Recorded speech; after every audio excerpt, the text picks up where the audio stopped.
Rizzo, how you doing, man? Good. Is this the show? Or have we entered the show mode? This is the show. We've entered show Excellent. mode. This is first time using Zencaster video, so if something goes wrong, then you're my guinea pig. Okay. You can just With your new replace me with haircut. a photo not found. Anyway, man, listen, look, you've been on the show since what, 2019? We did it in It's been a while. CoinDesk office, Yeah. New York City. Yeah. It was Consensus 2019, The Depths of the Bear. Mhm. The Depths of the Bear. But we hung out in Vegas.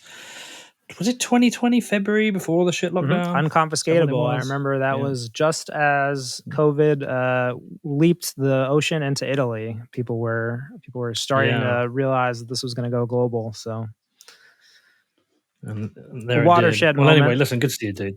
Yeah, good to see you, man. Watershed Appreciate moment. it. Well, listen, look, you've been doing some good, interesting work on the side. Some interesting writing work. Thanks, man. And when you told me you were doing this, obviously I was like, please come on my show. Can we talk through it? I just want to hear the story.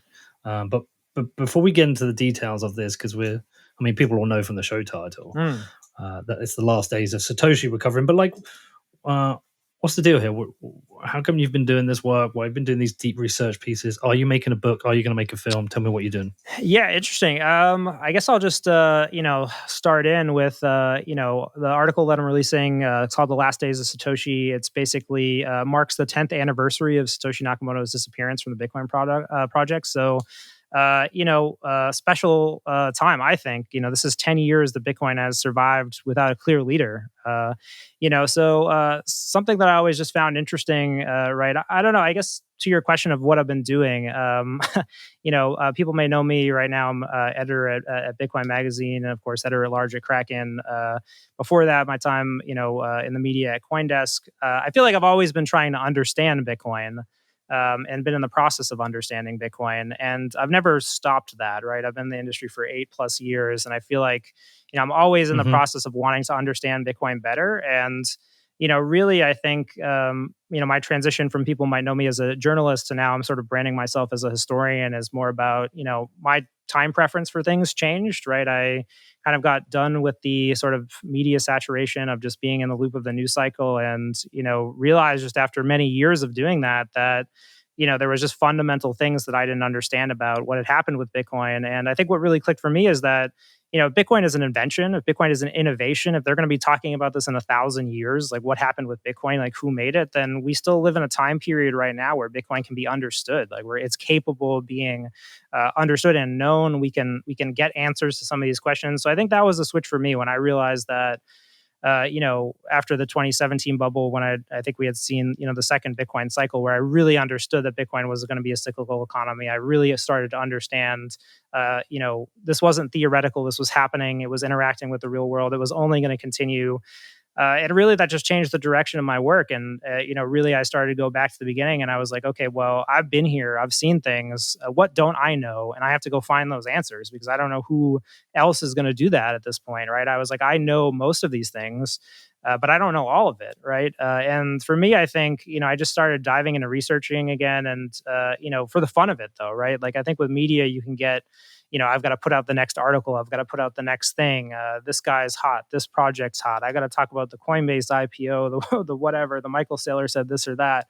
It was really just stripping out all of that. And it was just like, okay, what do I want to know about Bitcoin? And for me, like one of the biggest, most interesting things is like this inherent contradiction at the heart of Bitcoin, where you have a single person invented the decentralized money. That's what it appears like, right? Satoshi was the lead developer. He was the maintainer of the website. He was the admin of the forum, right? Definitely one person. Look, I mean, the article doesn't get into that. We know that he was, there was an online profile that people interacted with and that they assumed was Satoshi and corresponded as if he was Satoshi. The article I definitely think, takes the standpoint of, okay, we know that there is this legacy of Satoshi posts, right? Again, asterisk, we can never know that this is Satoshi. We can never know this is one person. But let's dig into that. Like, what actually was his time like as leader of the Bitcoin project? Like, people interacted with him. They had real experiences with him. He was the leader of this thing. And really, I think for me, it was just, we've grown beyond that. We don't need, maybe that type of leadership anymore, but we had it. And for me, it was about going back to the beginning and really taking a look and saying, okay, how did Satoshi run the Bitcoin project? What do we know? What are we still confused about? And the article really traces everything from, the launch of the white paper, like right up to the end of his disappearance, of just being, this is a full one article, total picture of what Satoshi's time in Bitcoin was like. And before we go into the detail of it, did anything really stand out for you when you were researching it? Anything you find out that really surprised you? You thought, Jesus, I didn't know this. Yeah. I didn't expect to find this out. Yeah, 100%. I think that for me, the biggest one was that I'm less convinced that Satoshi could have ever stayed. Like we have this like mental image in our mind that Satoshi chose to leave, or it was somehow some like a benevolent decision on his part. Looking back through the archives and like really digging and spending a lot of time with what happened in 2010 and 2009, I really just think that in many ways the community outgrew him. They no longer needed Satoshi. Like if you look and follow the forums, by the end, by late 2010, you have a few things that happen. And one of the notable things is that people become outright hostile to Satoshi. They become more comfortable dissociating from him. You have people in these IRC chats, they're talking about, oh, is he a woman? Is he a Yakuza guy? They're drawing pictures of him. They're talking about, if he was a woman, they would claim him as their girlfriend. They're like fighting over this kind of stuff. So they just have this mental break where even in Satoshi's like own time, where he was like a actual person like managing this project, he became so sort of mythological that people just became very abstract. Like the article starts with people sort of discussing like all their theories about who he is and how mysterious he is, and in reality, he's still the person pushing updates to the code. So I think that really one, they really dissociate from him like towards the end, and I think two, there's kind of this wave of FUD that happens at the end of 2010. You have the first people who are coming to the Bitcoin project, and Bitcoin's successful now. It's like almost $1. It's like $1 million project, and they're casting doubt on it. They're like, oh, you have this leader, and he could just change anything. And you have these. I call this like part of the article. It's like the birth of FUD. It's really like this is the first FUD. Like there was no FUD before. Like if you're a Bitcoin user, you're used to FUD, like people making stuff up to challenge your insight and your understanding of Bitcoin. That had literally never happened before. And their response was, they were just like, okay, well, if Satoshi does something bad, we're going to fork. In everybody from like, your average pleb user to Gavin Andreessen, who by that point was Satoshi's right hand, essentially, was like, look, if Satoshi goes rogue, we're going to fork. And I think, in actualizing this message, really what you see, I think, is that I don't really see how Satoshi could have stayed. I think the community just outgrew him. They outgrew a need for him. And in many ways, there was just too much going on. Like, I mean, how could Satoshi solve all these like existential questions that people were having, right? People were auditing the code for the first time. They were like, oh, can we have multiple blockchains? Can we have multiple cryptocurrencies? Dear Satoshi, oh my God, Satoshi, what should we do? Can we do multiple blockchains? Should this software be decimals? Do I have rights as a user to not run the code that you want to write? There's just all these existential questions that kind of pour out at the end of 2010. And I think, for me, I wanted to make that story like real and impactful for people to like, yeah, I sort of envision the story as like, I think if it's effective, it'll put you in the position of like, okay, this is what Satoshi went through like for the course of launching Bitcoin. And I think by the end, I just don't think he could have stayed around. Like, there's no scenario in which Satoshi had continued. And I think for me, that's a big realization because I think it says a lot about Bitcoin as a technology, that it began to erode. And in many ways, like, the founder leaving it wasn't really even necessarily his own choice. So do you feel like he felt forced out, or do you feel like he felt like a noble desire to leave, or do you think he was just had too much of the bullshit? It's like, this is too stressful, you guys figure it out. I think do you have any kind of clue on that? Yeah, I think really what you can tell is just so one of the things that I really did with this article, it took me like 6 months to write, and I really tried to like spend time with like the different phases of the Bitcoin like forums, like proper journalism. Well, hey, I mean, when your time preference goes this low, right, you just got to sit down. But yeah, I mean, look, I looked at the different phases, and one of the things you can look at is just anecdotally, like number of users who are coming in, the volume of posts, like, the type of posts. And I think like I would break it down to, I think essentially Satoshi kind of goes through 4 phases. Like if we think about his time within Bitcoin, and the first one is just like, there's nothing, right? 2009 is like, I looked at the whole transaction history of Bitcoin in 2009. There's like 200 transactions, non-mining transactions, right? So there's like nothing. There's like nobody doing anything. There was whole, like, if you actually download the thing, it's like there's weeks, like actual weeks, where you'll just see there's no transactions running on Bitcoin. So there's just nothing happening. Like, no one cares. And what's funny to me about that is there's an interesting part of the Bitcoin.org website that I found where it's Satoshi kind of talking about the Byzantine generals problem. I had always thought that like other people had like were like, oh, he had solved that, but like no, he knew he solved that. And I just think like the first period of Bitcoin is weird because like you're Satoshi, you're this guy, like you know that you've created decentralized money, you know you've created the a money free from government control finally, but like nobody cares, like nobody. It's like that meme, like with the Jurassic Park guy, where he's like, "See, nobody cares," right? So you just think of like Satoshi being in that seat, and like you've invented this thing. It's a human invention. Like maybe like it's like fire, flight, and like Bitcoin. Like when all is said and done in humanity, like but just nobody gives a shit. And he actually has to like do stuff to get people to care about Bitcoin. So like I think the end of that first phase is he launches the Bitcoin forums, and you might think like as like that being kind of an afterthought, like that might not be one of the most important things Satoshi did, but I really think it was huge actually because he built a community for people to talk about Bitcoin.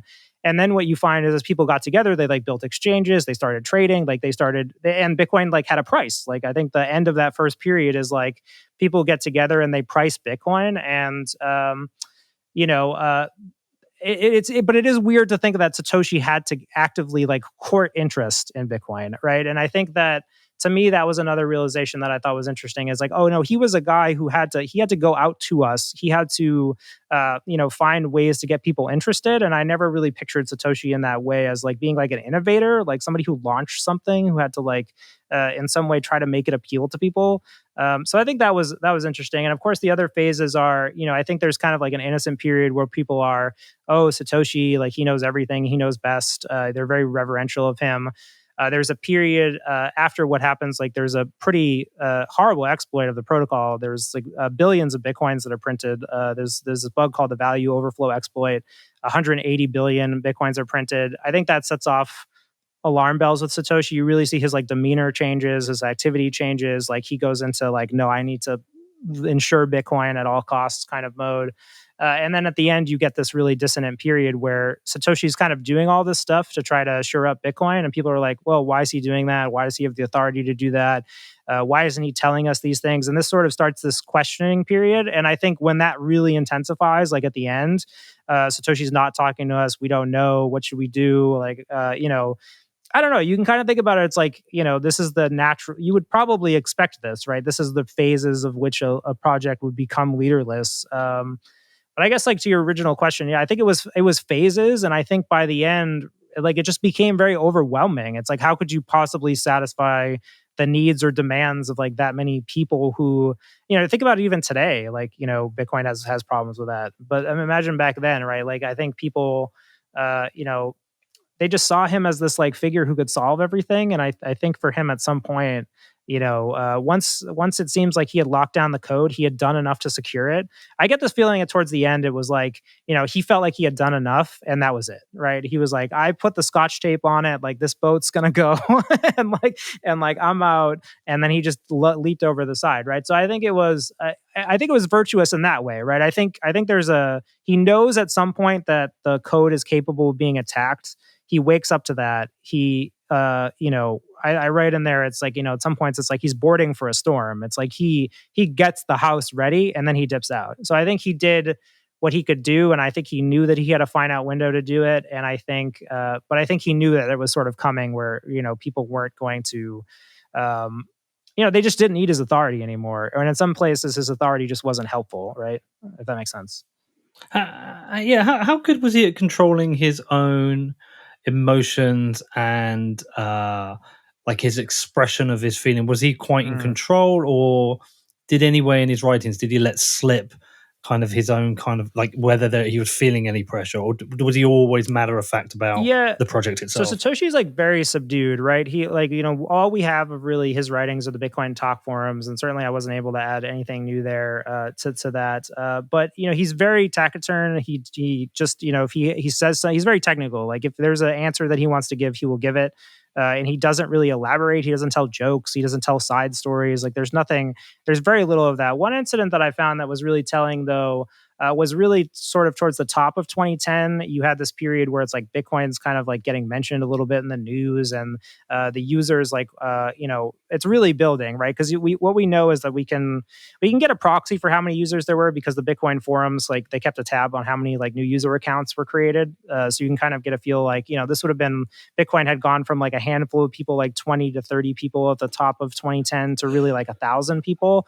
And I think he really gets caught up in this excitement, right? You have people who are coming who are bigger contributors now, like Gavin Andresen had just debuted the faucet, and the faucet's like this really innovative thing where people can just get free Bitcoin. It's like an actual application that somebody built on Bitcoin.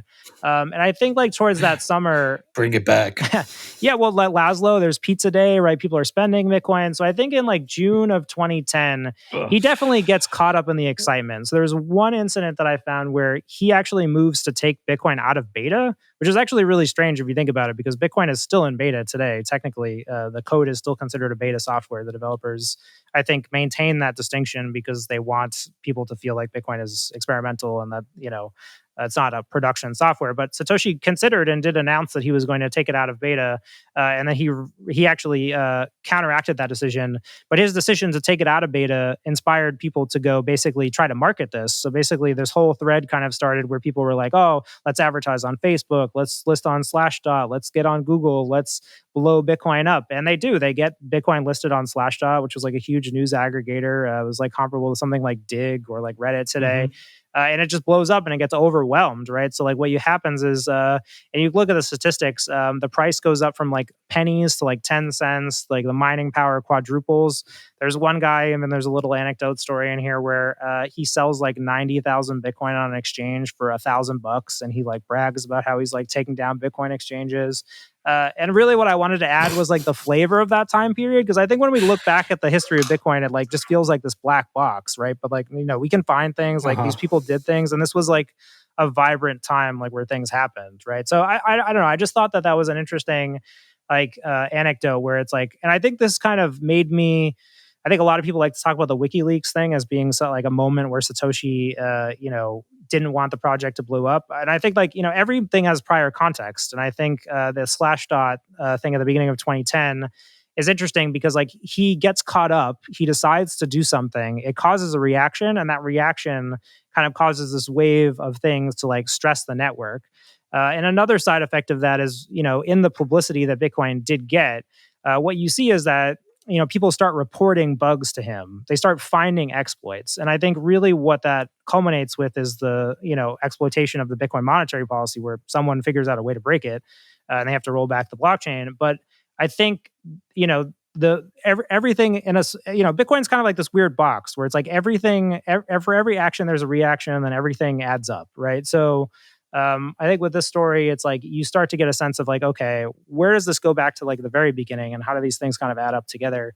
And I just saw that as an interesting moment where Satoshi, he like got over his skis a little bit, and he realized that, and then he had to pay for that mistake, and the mistake was bad. Like the mistake was like Bitcoin's monetary policy was compromised. There was a chain split of like 53 blocks where there was two competing blockchains. There's one thing that I had to cut that was kind of funny, but there's this anecdote of this guy who like he was so worried about Bitcoin, he like took over all the computers in his house, like kicked his wife off his computer so he could like run this other chain and like make sure that Bitcoin got back on like a single blockchain. But look, this was real for people, right? Like and that's like I think what I wanted to get across in the article is like the Satoshi days, like they're not this black box like where nothing happens. Like the people were around. It was a community that was larger than Satoshi, and it wasn't just Satoshi and Gavin, right? The piece really deals also with the transition between Satoshi and Gavin Andresen, who of course was viewed as Satoshi's successor, and really did take control of the project after Satoshi left.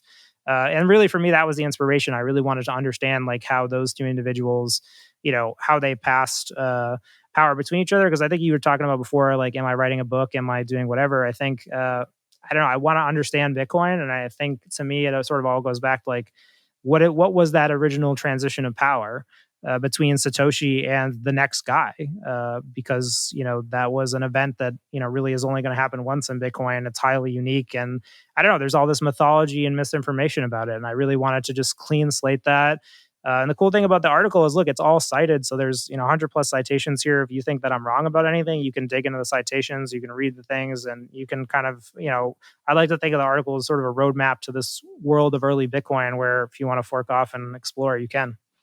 Well, when he after he announced his departure, what was the reactions like? Was it a mixture of So he never announces good his luck, thank departure. you, or were people like, I can't fucking believe it? Yeah, he never announces his Oh, I thought he departure. did. So no. So what's interesting is that in classic Satoshi fashion, something else that I found that I don't think a lot of people know is that he actually, so December 13th is kind of like when he releases his last software update.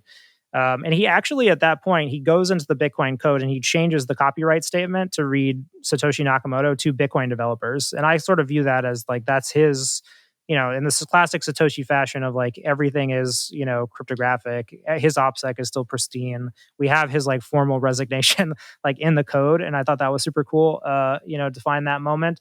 But he continues to be active, right? So this is where it gets pretty unclear. And I was able to get some new emails from Gavin Andreessen to understand a little bit about how this transition happens. But effectively, Satoshi just absconds and he's pushing other people to become more active. And this is where I think, like, we don't clearly know, but at some point, like, Gavin basically publishes a blog post in which he says that he has Satoshi's blessing to take over the project. It appears that like they exchange emails after where it's clear that like that seems to have been a legitimate attestment. Like Satoshi does seem to still be actively involved with Bitcoin and working with Gavin thereafter that transition.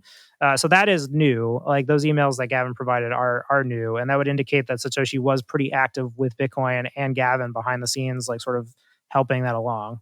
Right. Okay, but it becomes clear at one point.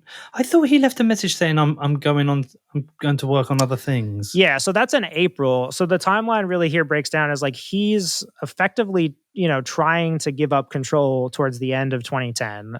It seems like Okay. he's kind of messaging like Sirius and messaging Gavin and messaging like the Laszlo, the people who are involved. And it really is a few events. So one he changes the software to be open to all the Bitcoin developers. He changes the copyright. He seems like he had to have like engaged in private emails to try to get people to become more involved. There's some anecdotal evidence of that. And then there's the bitcoin.org website. So he actually takes his name off that website and he lists the names of other contributors. I think the interesting thing though is if you look at the other contributors he named, there really just isn't anybody else who could have taken that role other than Gavin. It's kind of like a weird scenario where it's like I do put a lot of stake in the people who say, yes, any user could have taken control of Bitcoin at that point, and anyone could have stepped up, and Gavin did step up.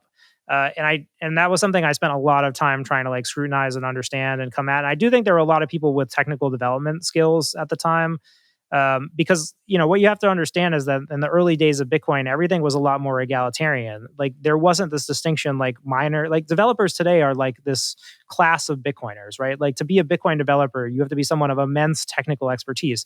That really wasn't the case in 2010. People were trading their own patches, like so you had miners who were like making their own custom versions of the code because Satoshi really wasn't updating the mining code. So and he wasn't really able. You couldn't get a hold of him, so people would just like make their own softwares and you'd trade it with somebody else. And if his mining software is better than yours, you'd take it from him and you'd run it. So it was just a lot flatter, right? There are no miners back then. There are no these big like monolithic mining pools. There are no developers like who are sitting there thinking all day about what should be done with the protocol. There's just none of this, right? It's just a bunch of people in an open source community running code.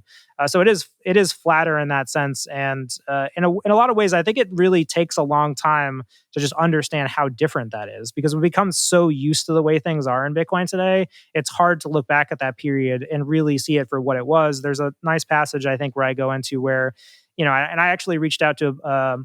So in the source forge code, you can see that Satoshi thanks a number of people for contributions. I was able to reach out to a number of those people. I won't name them specifically, but they were able to provide some anecdotal, information about what it was like to work with him, and what they would say that he was very down to earth. He was approachable. He was like always open to be making fixes. There was nothing mysterious about Satoshi. There was one guy who shared a story where it's like he got on a plane. He like was looking at Bitcoin. He translated the website. He sent it to Satoshi. Satoshi said thanks. And like that's how people interacted with him. He was just another guy. But there becomes a realization that he is out of the project and that Gavin has taken over. And so I have kind of got two questions. when people realize Satoshi's out, I'm assuming a mixture. There will be people who were grateful, maybe thanking him, not knowing if he's going to read the replies. There are people who are probably claiming this is good for the project. People maybe think it's bad, and I also imagine some people like Gavin, perhaps had a lot of people worried that he was just a replacement, and it was like cutting the head off the Hydra. Did that happen? Yeah, not really. So one of the interesting things is that Bitcoin's an interesting system because I think, you always wonder like who the participants, like how many participants like know the history in the system at Mm, any given time.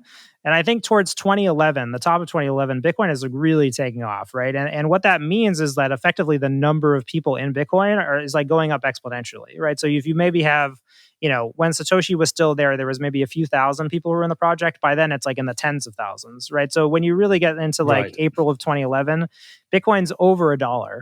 And this is like a watershed moment again, where it's like there had never been a digital currency that was worth more than the U.S. dollar. That was a big deal to people. So I think that again, it was a very exciting time for Bitcoin. I think the reactions to him leaving. So first, you have I don't think it was clear to people that he was really gone. So if you look at the IRC logs, there's people like in January, like they're like, is he on vacation? Like, they were like, people were like, hey, do you know that does Satoshi just like usually take a long time around the holidays to come back? And then there's some statements from Gavin and then Mike Hearn and a few others like of like, oh, Satoshi said this or that. And that kind of continues through February and March. And then I think it really isn't until April, where, April 26th is the last known message that we have from Satoshi. And what I wanted to kind of, peg this article around is that kind of 10th anniversary.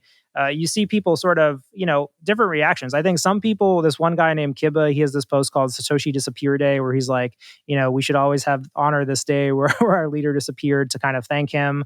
You have other people who are like, okay, well, he's gone and thanks, but we're moving forward. But I think that for a lot of people, I think they saw Satoshi as someone who was like slinking away as the project was becoming more popular, and I think feelings towards him were a little bit more negative at the time.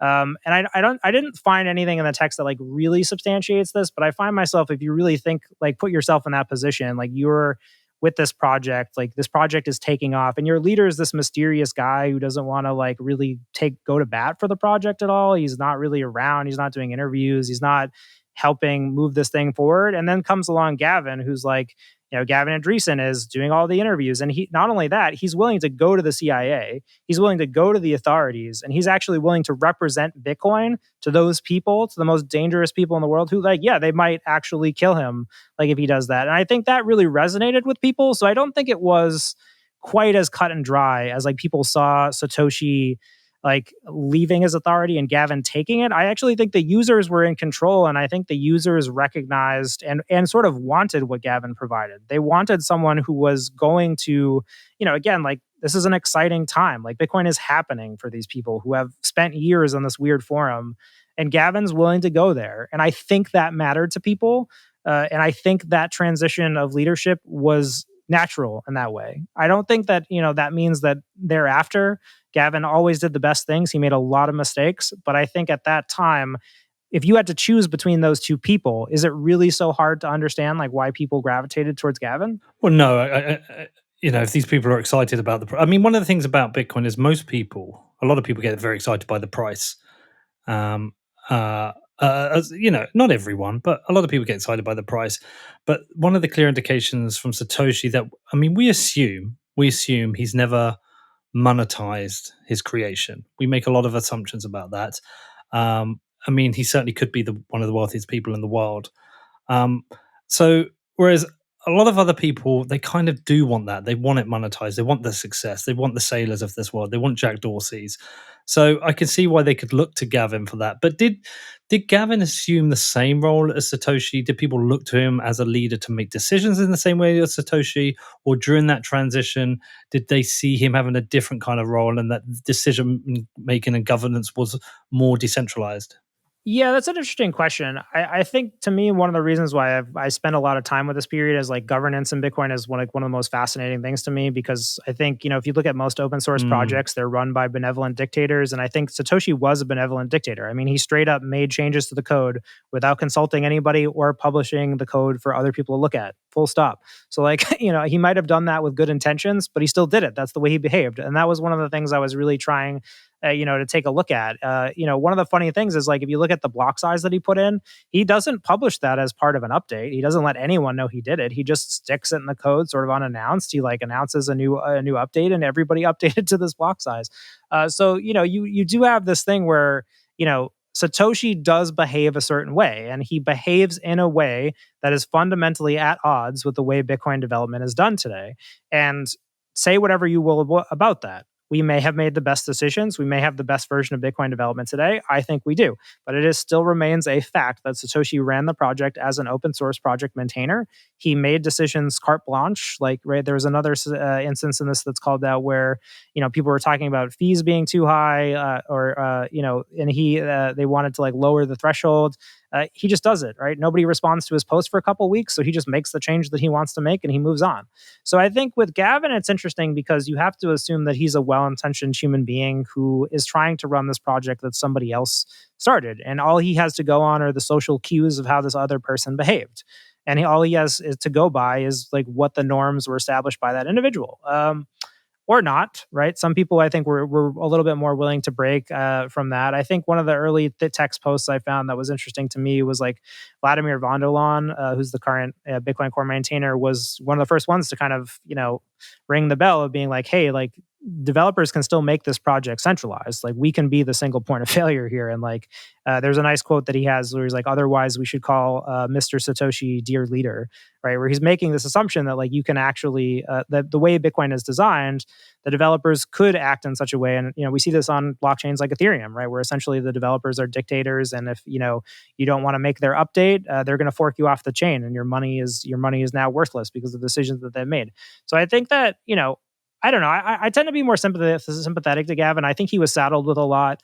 I think he made some mistakes, but I think ultimately he all he had to go by was what Satoshi did and like what he thought users wanted. And ultimately, I think one of the things that I wanted to bring out in the article is that Satoshi is contradictory in a lot of ways. I don't think I think we've come to believe that there's a certain Satoshi that's always had in mind that this was going to fight mythical central. god. Yeah, exactly, right. Like and I think we quote a lot of his quotes now, where it's like we quote his quotes about central banking, but there are quotes about micropayments, and then we quote his quotes about being gold 2.0, but we don't quote his things about Bitcoin needing to have a stable value, or else it wouldn't be used as currency. So I think there is like, and what I wanted to present here a little bit was getting back to like that more multifaceted Satoshi. Like, I mean, by all means, like I think you could represent how Satoshi however you want. Certainly, a lot of people do. But this gets us to like that Satoshi is a complicated figure. I don't think we can look to him to all the answers, and I think again, we have 10 years now to look back and say, like, how have we done without the leader? I think we've done pretty well, right? But we get to choose that, right? And we get to do it by our own standards. And, and that George Washington way, like, Satoshi walked away, right? And that's great. But yeah, I mean, I don't know. I think that I'm not sure what your original question was. Well, yeah, it was more about how the governance changed. No, did people look to Gavin to make decisions the same way they looked at Satoshi, or did things change a bit? Did it become a more decentralized form of governance and decision making, or did Gavin just go ahead I and think do my shit? point is that there just was no governance. Like back, the idea of governance was still forming, and I think that's one of the things the article gets at is that Bitcoin governance is something that is like really interpreted in a lot of ways. And another figure who gets some airtime in this article, who I think is like among the more fascinating Bitcoin's history, is Michael Markart. You might know him as Thamos. He's the moderator of the Bitcoin forums today. Bitcoin, and I think he really sort of emerges to me as the first person who's able to really vocalize this idea of Bitcoin is the code that you choose to run, and nobody should dictate to you what Bitcoin is. He doesn't really say it in so much terms, but he does it in actions. There's an interesting kind of event towards the end of 2010, as Satoshi is kind of under a lot of stress and there's all these things going on where, he actually tries to like get people together to launch a fork that goes against something that Satoshi wants. So essentially, basically, in Satoshi, again, trying to make the best security decisions, like kind of before he leaves, he just basically shuts off all these advanced transactions that he made. So he basically put hundreds of different transaction types in the code, and he shuts most of them off, except for a couple ones that effectively are whitelisted. And Thamos and some other miners get together, and he's like, "We're going to run another version of the software. This is ridiculous." And there's a minor kind of conflict there. But it's interesting because today I think most developers would agree that Thamos was correct, and that the actions that Satoshi took, I'm not sure if they would have agreed with. So again, we get to go back, and I think these. Again, this is what I find really interesting about history, is you can kind of go back to this time period. You can take your perceptions now, and you could say okay, the side that I would probably side with now is not the one that Satoshi would have taken, and to me that's interesting. But I think the fact is, back in the day, it's there was really just this idea that Bitcoin was governed by the users, and that's what emerges. And I think when that emerges, that is when Satoshi seems to fade, because I think once people kind of figure out that we're in control, we can fork, we can take responsibility if Satoshi goes rogue, that is where the mental break happens, where I think the users are control. I don't think Gavin ever saw that as being what Bitcoin was. I think that he, because again, I think Bitcoin is an interesting thing because it does come from that open source lineage, and open source projects are typically managed in a certain way. They're typically, there is a creator who runs it, or he transitions the project to someone who operates with that authority. Bitcoin is really rare in that it has had to evolve how open source development works in order to succeed on its value proposition. Because again, the fundamental question is, how can Bitcoin be a decentralized money if the developers are able to control things? I think Bitcoin has gotten to the best version of that answer over time, but I don't think Satoshi was able to solve that. That's why I sort of say it's an inherent contradiction.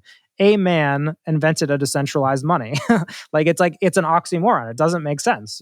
And so you start with Bitcoin being in a state where it's a logically impossible mathematical problem. Is Bitcoin a decentralized currency at the point that Satoshi created it? It's how do you possibly answer that question? I think the answer is no, it's not. So it happened over time. Yeah, it's a really interesting question. I can see where you're going with that. I feel like a lot of it weighs heavily on Gavin. I've never spoken to Gavin apart from a couple of small email exchanges where I've asked, "Can I have some of your time?" And he's always politely declined. He's always replied. He's very but open. There's something in the few words it's always a few words, but there's something in the few words that says to me there's something's weighing heavily on him. And he gets a lot of stick from people, and some people are very critical of him. I've seen that. I at the same time, and I know why they are, but I at the same time, just as a person, I feel like something weighs heavily on him, and I kind of just hope he's okay. I think he's doing great. I mean, he's got a family. He's got enough. He had plenty of Bitcoin from back in the day. I mean, I think his reputation in Bitcoin, and I think that great as a person, right? But I think I think he feels. I mean, certainly he doesn't agree with where Bitcoin went. He knows that, right? I thought he got rid of all his Bitcoin. I don't know, and I couldn't substantiate that. I think that I thought I remember that would only come from a blog post, but I'm sure I remember reading him saying, "I've got rid of the last of my Bitcoin." I could be wrong. That could be Mike Hearn, or I could be confusing people. Yeah, Mike Hearn was the one who sold all. But I do Bitcoin. hope he's okay. I think with Gavin, he wanted Bitcoin to succeed. I think that Gavin, the choices that he made that were bad, I think came much later. And again, I think in this story, I was really into scrutinizing that, because again, people today, they sort of view Gavin as this, oh, he went to the CIA, it must have been a political, spook who was put in charge of Bitcoin or whatever. I really think that Gavin was trying to do the best thing for the project at the time. And I think the users chose Gavin. I don't really think that it was Gavin abusing his authority or anything like that. It's that simply the users wanted something different than Satoshi, and Gavin's willingness to do that. I mean, think about it. Gavin chose to write on the forum that he was going to the CIA. You don't think if that was something that people vastly disagreed with that he would still be in charge? Like how could he have still be in charge of Bitcoin? It's still Bitcoin, it still functions the same way. How could he have possibly continued to be in charge if people really disagreed with Mhm. it on that level? They would have forked the code. They would have done the thing that they said they would have done against Satoshi, right? So I think what you see is the developers are positive about it. They're saying this is great. We need more engagement. We need people to understand Bitcoin. Thank you for doing this. And really, I think Gavin, it's tough. It's like in many ways, he's like the guy. It's like Bitcoin's the baby left on his doorstep, and he raises the kid. Say what you will about Gavin. It's like he didn't make the baby, but he raised the kid, right? He's the one who he does this nice post where he's like, he gives this call to developers, and he's like, your reward will be your recognition. We must come together. We must move forward, right? And I think Gavin's just the guy. He picked up the flag. You kind of think about it. It's like a war, and somebody gets shot down. He's the next guy who carried the flag. Does that make him the lieutenant? Maybe, but he's the one who had the Yeah, well, energy. it's like the divorced parent who has to look after the child, and the other one goes off with mythical status, Right. Well, I think what's interesting to and you have to me do all is the like, bad decisions and all the bad and the tough parenting. well, I think what is interesting to me is that I think there's an inherent duality there in that, and I think it's amazing how quickly like Satoshi became mythologized, like, and just how rapidly that process took place. Because if you think about it, like Mm, as I was saying, by the summer of 2010, it's like people are emailing him and he's making fixes, and he doesn't seem like a strange, mysterious guy. He's just another guy on the forum. Like, how would you know he's even different? Everybody on the forum has a pseudonym except for Gavin. So how would you know that Satoshi is some sort of a regular mysterious person? People thought that he was Japanese. They just assumed because like why not? So I think that it wasn't so cut and dry, right? Where he appeared that way at first. It really wasn't until the mainstream kind of press come in the early 2011, as Gavin is kind of asserting that, they begin to ask like, oh, hey, where's the guy who invented Bitcoin? Oh, that's great that you're in charge, but like, who's the guy who did that? And that's where you really see the press articles. And Satoshi's last message to Gavin is, stop referring to me as this mysterious shadowy person. But that was something that the mainstream press, had largely done at that point, right? They had already kind of concocted in their head this kind of myth of him as a shadowy founder. And I think what's interesting is Gavin, he plays a role in popularizing this, I think, because, he's available. His face is on the forum. He's talking to you. He looks like he could be your high school teacher. So I think Satoshi is kind of othered by Gavin. They're just very different people, right? Like you couldn't have two more different people. Even the first mm. message from from Gavin to Satoshi is like, he's like, "Hey, how are you? How old are you? Like, did you go to school here? Like, I think Bitcoin's great. Like, I'd love to help you." It's just like this very chipper, like can-do attitude. And I think in articulating his story and Gavin sort of explaining how he became leader of Bitcoin, he had to explain Satoshi's story. And I think what's interesting is Satoshi's story is kind of a product of Gavin's story. And so at the end of the article, I kind of go into that. I think really I think Gavin gets caught up in the mythology too, and I don't think he gets a lot of sympathy. But this idea that he was this like good-natured guy who was like Bitcoin's protector, who was Bitcoin's leader, this is kind of stuff that people, to an extent, like kind of I think over time he played into it, and I think a lot of his bad decisions came when he played into that. But he's a victim of mythology. I think in a lot of ways, the same ways that Satoshi is. Both of our caricatures of like how they were are pretty wrong. There's another mythology that I'm intrigued by, and I get myself in trouble talking about this. But I also, and I think you and I are aligned on this. I also think there's some mythology around the original vision, and I have. God, I'm going to get some shit for this, I know, but I have certain sympathies towards people who were into the idea of bigger blocks. I have certain sympathy, not for BSV people, but for Bcash people. I have some certain sympathies for them because, from everything I can see from the early days, I've read the white paper. I've seen some of the earlier messages. I've seen some of the discussions around transaction volume. Like I think I could see how it would be very easy to be on the wrong side of the block size debate. It wasn't very clear that this was going to become digital gold. Now, I'm with you. I think we've got the right Bitcoin now. I think we've got the Bitcoin we need and deserve.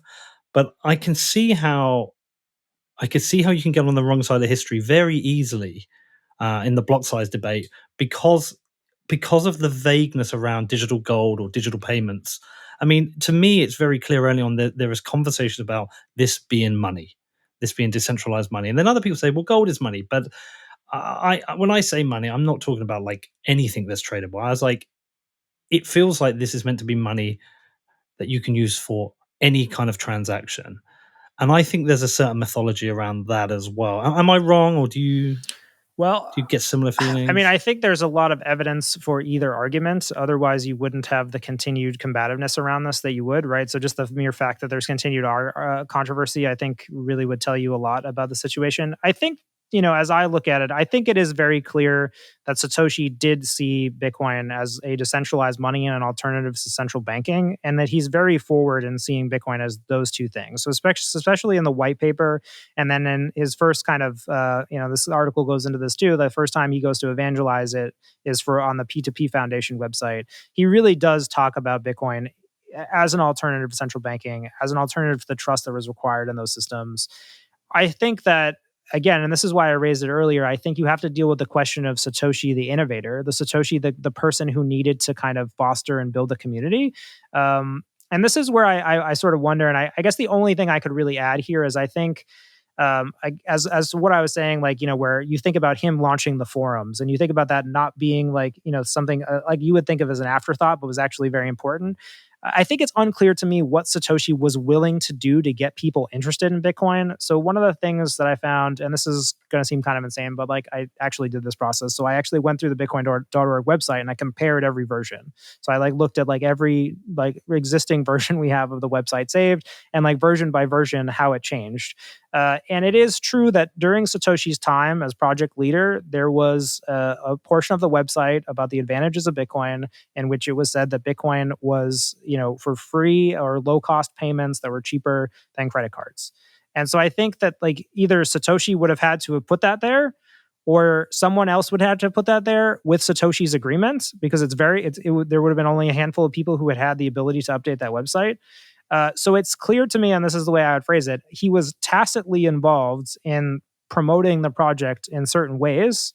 And, ultimately you can only draw conclusions of that. Like, I don't think, I do think, again, early on that he was very clear that this was something that was an alternative to central banking and base problems with money. I think the question then becomes sort of like, what was he willing to do to keep users involved? Like, even if you think about it, like with the idea, because there's a quote in the article where he says, I think so. Jeff Garzik is a guy who I think gets, a lot of flack as well with Gavin. And I think one of the interesting things, if you look at Garzik's post, and I kind of went through his history of his time, is that he codes a few patches because he's a traditional open source guy, right? So he's like, okay, well, if I want an answer to something, I'm going to code a patch and see what the maintainer says.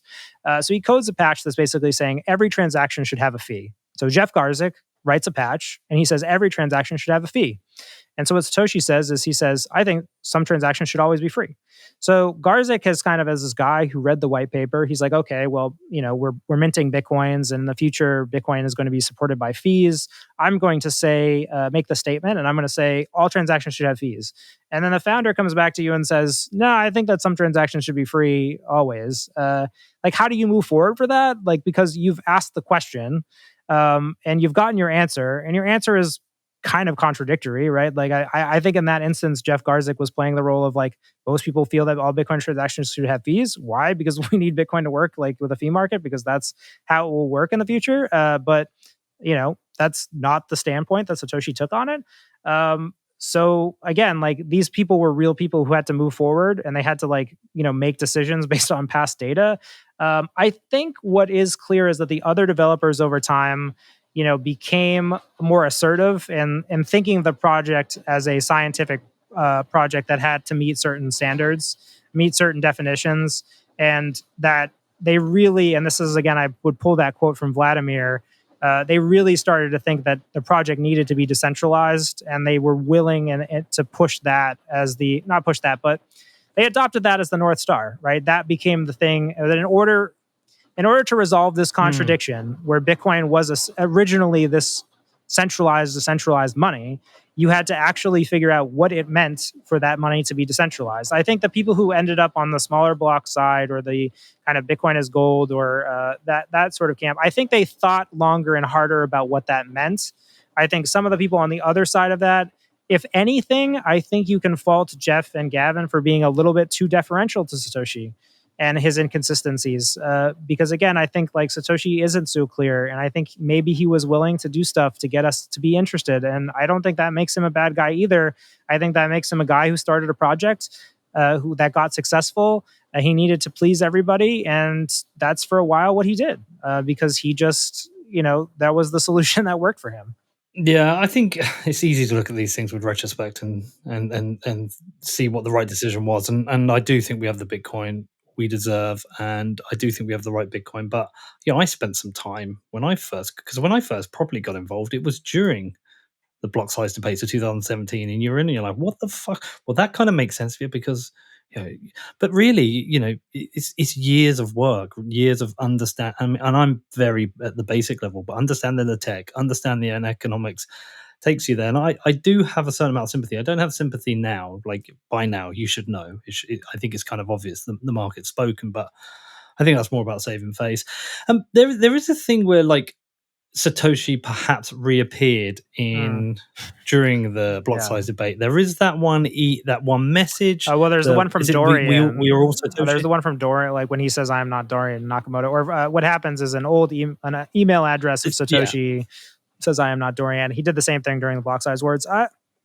Look, I mean, I think that's a What matter. are your thoughts on?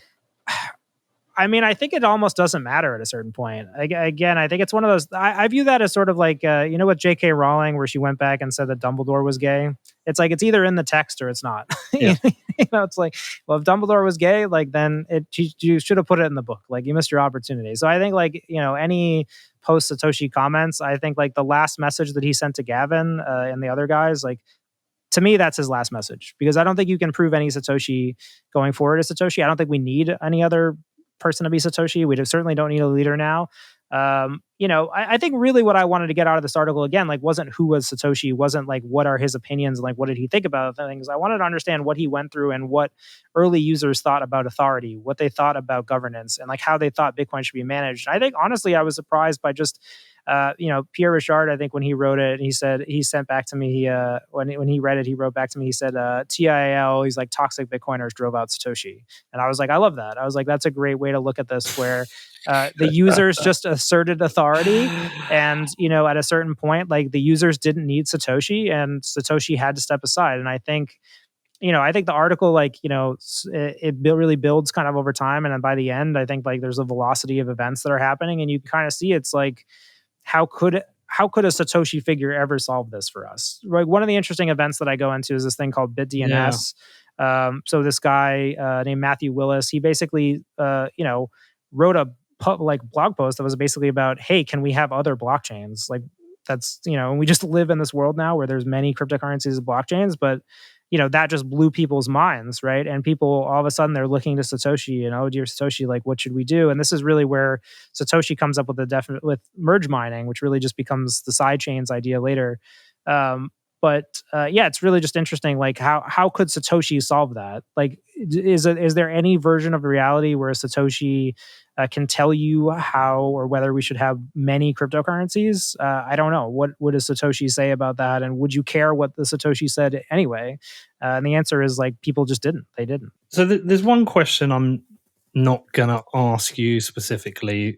I'm going to tell you what the question is, but like I wouldn't want you to answer. It's like the who is Satoshi question. I mean, I don't know if you've got closer to it or further away from it. I don't know if you've been sent down different kind of like garden paths with it, but I've been approached a bunch of times by people who are working on documentaries or ideas, and generally they're not in Bitcoin.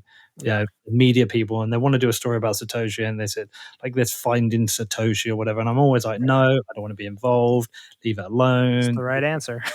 Yeah, it is the right answer, but like the mystery is never going to end. But one thing I would ask you: are there any people you would say it specifically isn't that you got from it? I don't think you can ever say that anybody isn't Satoshi, right? I mean, I think that I would say first this piece is like specifically not about who Satoshi is. I don't personally think I want to know who Satoshi is. I don't think we need to know who Satoshi is. I think Bitcoin has evolved past Satoshi in pretty much every way, right? I think it's interesting to think that he did leave this legacy.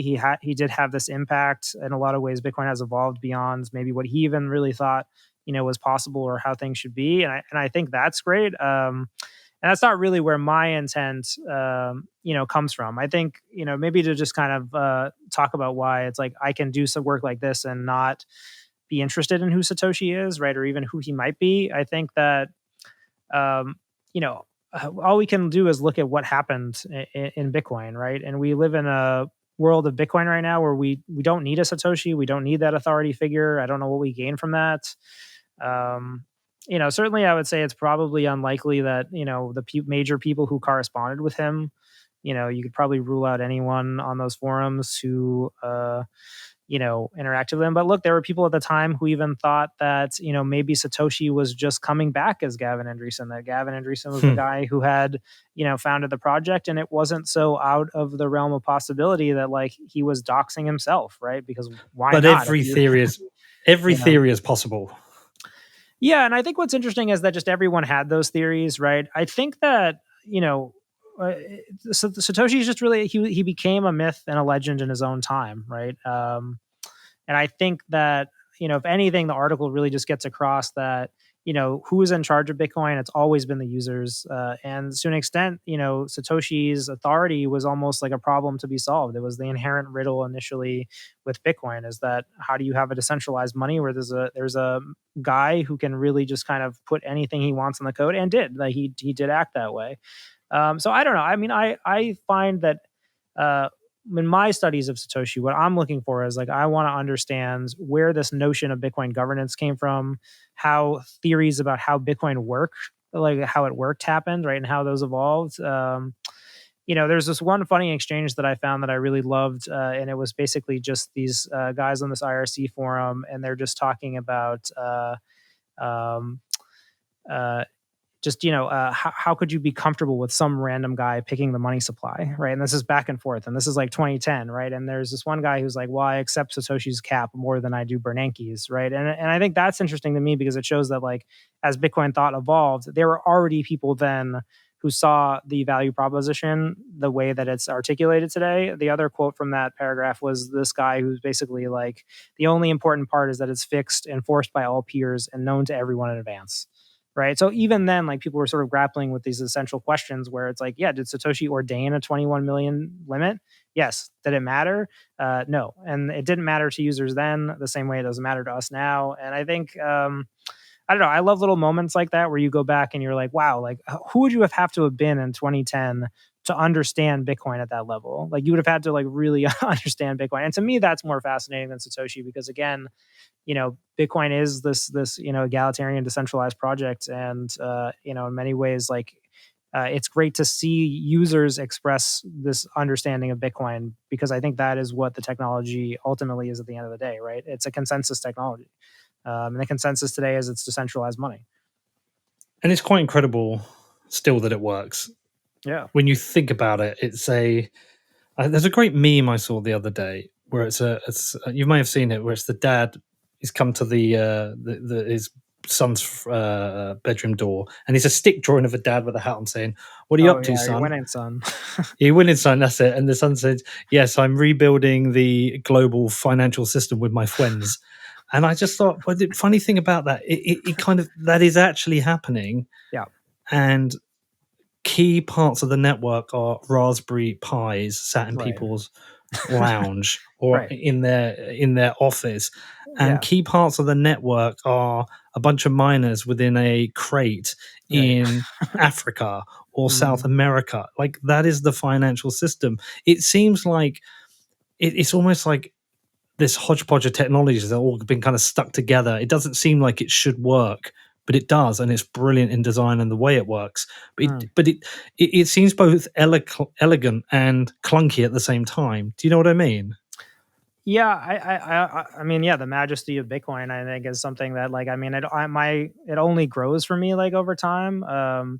I was saying this in a clubhouse chat recently, and it's like something that dawned on me recently just on my morning run. I was like, wow, Bitcoin is like a deep structural critique of like human life. Like, is there like if you think about it in those terms, right? It's like if you were a guy, and it's like you were like your stamp on the world.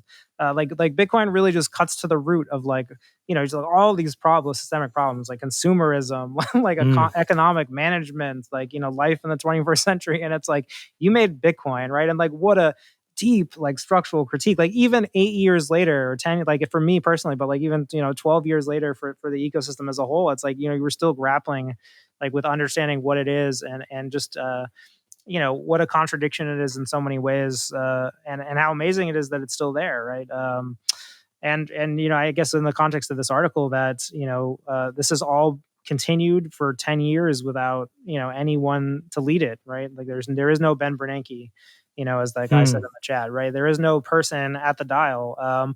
But I do think that great people contributed, right? I think like when we look back at the past of Bitcoin, we're going to find that while Bitcoin is a decentralized technology, it's like our understanding of the philosophy and the technology was like highly shaped by individuals. And I think that comes out in a few moments in this piece where you really do get to see those early people, whether it's Vlad van der Laan or like a Thamos, like they come in and their contribution is no, like they got Bitcoin, they understood it, and they were able to articulate it and in real time. And even if that meant going against Satoshi or disagreeing with him, like sometimes they were willing to do that. And I think that's super cool because I think I think the big thing driving my work these days is I said at the beginning here, it's just like if Bitcoin is an invention, like we need to preserve as much of it and our understanding of it. And I think what we're going to find is that like probably like a handful of like maybe 5 to 20 people, the same thing with like what we saw with democracy, right? When that happened, that was something that came from humans, like the people argued, fought, developed a thing. We're probably going to find that like there were a few people there who were highly influential in shaping our thinking about it. I'm not even sure if Satoshi's like in the top, in the, like if you were to do a top 10, where he gets there finally. And I think the other thing that's clear is that like Satoshi kind of left an unfinished product because in order for it to be finished, like it had to solve the riddle of him, right? Like how do you replace the guy in charge? And there was no way that he could have done that, right? So I think it like Bitcoin is just interesting in so many ways. But I get back to that inherent contradiction of Satoshi, which is you're the man who invented a decentralized money. I don't know. Has it changed you or your conviction with Bitcoin? Because you may say I was wrong, but and it may be because of different reasons. But when I did the interview in 2019, Hmm. I thought you were a little bit cynical or maybe disillusioned a bit with Oh yeah. Bitcoin. Hmm. I found like, and to have this conversation now, I think you're in a very different space with it. Are they fair observations? Yeah, I would say so. Yeah, I mean, I'm interested to hear you say that. I think my disillusionment at that time was not with Bitcoin. I think I was at the beginning of like really accepting like Bitcoin maximalism or just, the idea that Bitcoin was the only thing that I should be working on. I think what I was really disillusioned with at that time specifically was just a few things. It was that was coming out of the ICO boom. It was like the Yeah. decentralized cryptocurrency mania of everything's an innovation. And I think also just the news cycle in general. I think we've seen this now. It's like the mainstream media and even the crypto media, I think at large, has adopted the standpoint that I don't think is really quite accurate, right? I think from the standpoint of most crypto media and mainstream media, it's like these are all stocks, these are all bonds. Oh, here's the news cryptos, and the Dogecoin goes up and the Bitcoin goes down, and the Elon Musk with the Mm, tweets, and it just. I think my disillusionment then was just realizing the extent of the system, like that there was no great way to like build that kind of model, right? Because I started as somebody who was like interested in media, and maybe that was something that I was interested in like a little bit more than Bitcoin, at least maybe initially. And I think that I don't know, I just when I saw the mechanics of that system and just that there just didn't seem to be a good way to do it, right? And I didn't know what the solution to that was, and I think after putting so much work into something like, the prior publication I was at, and then just seeing like it come to those natural points where you're like, oh, okay, I don't know if this isn't the thing that I want to be known for. Like, I don't want to be I don't want to have this like be the thing that I did and I contributed because I don't think there's a way to do it right. I mean, and that was hard, right? That was a hard realization, and I think, you maybe caught me at the beginning of that, but I think, my appreciation for Bitcoin, I think, has only deepened since then because mm. I had to really sit and think about what mattered to me and where I could add value, right? I kind of got spat out the other end of, okay, yeah, there is no way to fix the media like the way that it works with Bitcoin. There's no way to have even like though I do think Bitcoin Magazine has done a great job of being more of They evangelists, have. right? And being more Bitcoin focused. And I'm really proud of that. But I think that, some of these larger publications and things, it's like, they're still, and that's why when, we were talking before this recording about just super cycles and how fast things are going to take. I mean, you look at, one of the biggest frustrations, I think, and seeing so many people come through crypto journalism or Bitcoin journalism or whatever is just like, if you treat it as a job, it's like, it's just the thing you do when you log online. It's a silly thing. And I think if there's anything that I've got to from there, it's a real appreciation of like, okay, Bitcoin is a real thing. This is going to have an impact on the world. Not only that, it's a historic impact on the world. This is going to be one of the few things when, it's the year 3040 and they fast forward through the history of the world. It's like the wheel, the fire, and Bitcoin, right? It like might, when all is said and done, like of this whole time period where we lived, like Bitcoin might be the one thing that remains in the sentence. It is that important when you Mm. understand it really what it is. And I think my disillusionment at the time was like, I didn't know if I could contribute to that anymore. This is something I talked to with like Marty Bent. I was on his podcast not too long ago. And it's just, I think that everyone within Bitcoin, like Bitcoin is this immense thing, Nick Carter, the cathedral that we're all building. I think us individual people who are contributing also have to kind of take stock with it sometimes and say, okay, what am I contributing to this thing? Am I putting my time and personal energies in the right way towards preserving this? And I think that was the gut check that I got. And I came out of it saying, look, if I am somebody who's gonna, chase these questions down to the end, if I'm the guy who's gonna go through every Satoshi post and help people understand, what it is that what it is that he did and like how he managed the project, that's the road that I'm gonna take. And if it's a book, if it's periodic articles, like I want to get closer to the understanding of what this thing is, because that's the time horizon that I'm operating in now. And really, it's so freeing, like compared to the news cycle, compared to thinking about the next day. Again, is Doge going up? Is Elon selling? Whatever. I mean, I can't tell you how little I care about the cryptocurrency news these days, and it's like, Hmm. and how amazing that is. I just absolutely could not care less whether another major bank adopts Bitcoin. Zero interest. Again, because if you know that it's gonna, if you see it and you get it, rest is noise. Well, listen, if there was one person to produce the kind of definitive chronicles of Bitcoin, I think you're the person for it.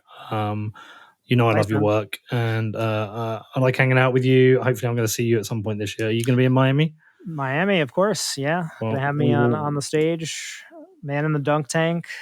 Well, I'll be the one probably bringing you on stage then. But I look, your work's brilliant, man. Your work is brilliant. You know what I think of it. Thanks, man. Appreciate it. I appreciate everything you're doing. I'm glad you've freed yourself of those shackles to do this, because it is important work, and you're putting a marker in time to like document the history of what happens here. And I'll be interested to see how this is batched up at the end, because a disparate set of articles is one thing. A real kind of chronology of important Bitcoin information Yeah. itself is important. Well, I think you have a book in you, and this probably all leads towards a book, which is great. And I I think so hope I too. get. I just think that I didn't want to come to it with any preconceptions. And I think the more that You I don't have tried to to. approach doing something, like I always found that I was like, okay, I don't know this and I have to go back. And I think for me that pushed me further back into the timeline of Bitcoin. Because I think like, and this is, not to critique any specific works, but I think there's been some recent attempts to do some like kind of larger historical kind of looks at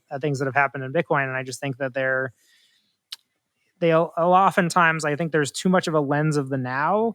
And really what I wanted to do with this article specifically is like, you've got to Lens strip at the all that time. out. You actually have to strip that out. Like Hmm. and again, this goes to my like current thing right now. It's like everybody's a fucking macro analyst all of a sudden. Everybody knows now how imports and exports work in Papua New Guinea. Like you can give me like some deep Everyone knows how bond critique. yields work. Oh yeah, dude. It's a whole I do. everybody is a global macro economist, like, reventing the central bank. And look, I think that's great. And that's where we are now in Bitcoin. Totally understand. I think you guys are doing great work. But I think for me, it's like, just seeing so many versions of Bitcoin kind of emerge is like, I'm not convinced that we have the best version of Bitcoin now or the most correct. Like, this idea that we have a super cycle, this idea that Bitcoin is an asset and it's mainstreaming as an asset, and prior definitions of Bitcoin were not as correct as the definition we have now. And I think, like, if there's a benefit, and the thing that I'm trying to not lose is just being outside of that. I don't really want to kind of fit into I've seen so many of those things dissipate before. And look, I mean, Bitcoin's still a payment method. It is still a platform for applications. It is still all these things. You may want to call it a macro asset or a macro hedge or gold 2.0, whatever. I think the legacy of Bitcoin is going to be that humans are going to continue to try to put Bitcoin in boxes, and Bitcoin is going to continue to break out of those boxes. And I think it's kind of organic, really, isn't it? Like, it's like the push and the pull of every person, narrative, coder, regulator, like every single touch point into Bitcoin or outside of Bitcoin, it kind of pushes it. It kind of finds where it needs to go. It's a bit like, I don't know, it's a bit like water. It just flows where it needs to go. There's a great quote I love from like Douglas Adams, like, who talks about the early internet. And he's like, first we thought it was a calculator, and he's like, then we thought it was a typewriter, and he's like, with World Wide Web we realized it's a brochure. And I think, like, what that means to me is like, it's like human language is a natural like constraint on Bitcoin, right? Like, we want to verbalize what Bitcoin is, and in our act of articulating what Bitcoin is, we're putting shackles on it with our like feeble human minds, right? We're trying to like quantify this thing that just can't be quantified, and at every point where we try to do that, it's going to break out of that box. So I mean, look, for me, I think I'm glad that you find the work interesting. I would hope people check it out. I mean, Bitcoin Magazine, The Last Days of Satoshi. We'll be doing some live streaming there on Wednesday, so that would be the 28th. That's on the anniversary of the old Satoshi Disappear Day, which the Bitcoin users declared at the point that he disappeared. So we haven't Adam back on to chat a little bit about the legacy of Satoshi, Jameson Lott, Pierre Richard, also the Bitcoin Magazine folks, Matt Odell, Christian Corollas, and the great team over there. So we'll be streaming some content, and yeah, appreciate the chat, man. Yeah, man. Well, what's next? Do you know what you're going to attack next? I have a couple inclinations, to be honest. I think I'm going to take a little bit of a breather after this one. I think, if you look at the last two, because I did the first Bitcoin war, which was kind of like after Satoshi left, when really I think that I've got 2009 to 2012 kind of mapped out in my head. I feel like I've really kind of gone through the bins, and like I've gotten everything that I wanted out of those periods. I think the best thing I can say is like, I don't have any more questions about this period, right? And I think for me, as someone who wants to understand Bitcoin, the best that I can do, and I hope other people in evaluating work, it's like, I think I've tried everything, right? I've tried to talk to the people who were there. I've read the forum posts. I've read the IRC logs. I've spent time with it. Maybe people are going to disagree with some of my conclusions. I'd love to have those conversations. I think for me, it was just, again, as soon as you realize that historical importance, as soon as you realize like that level, it's like, well, you have to go through every box. You have to look at everything that's in the junk drawer and see what might be there. And, I think, even for the hardened old timers, I mean, Gavin Andreessen read this and he was like, even I learned some new things. And for me, that's awesome. If I can teach somebody who was there a bit more than he knew, then I feel like I've done the best that I can for Bitcoin, right? Like that my work judged against what Bitcoin is, I feel like I've done enough. And to me, that's the standard that I want my work to be at going forward. Whether it's a book or movie or whatever, my standard is I would like the work that I've done to contribute to Bitcoin. And then when you value it against it, it's comparable, maybe a little bit. Listen, dude, I love your work. Honestly, I always have. So this is probably going to come out on the day of the release ish. Yeah. So just tell people where to find the article. I mean, we will link it in the show notes. Yeah, bitcoinmagazine.com. You can follow me on Twitter at Pete_Rizzo_. Any additional underscores, and you might have a scammer. But yeah, again, would love any feedback. And to people who might be reading, I hope this gives you like a new perspective on the early days of Bitcoin. And I hope it encourages you to continue learning about Bitcoin, because I think, that's why we're all here. So. All right, man. Well, listen, keep crushing it. as you know, you've got an open invite on the show anytime you want to come Just on. gay And crack. yeah, well, I think I think we should do. We people won't know we were talking probably for half an hour before we started, just shooting the shit about Bitcoin. There's some interesting conversations there, so let's do that one soon as well, because it'd be good to catch up with you. And Yeah. also, I look forward to seeing you in Miami and grabbing a beer, dude. Happy to do it, man. Be a good time. Appreciate it. Appreciate it. Take care, bud.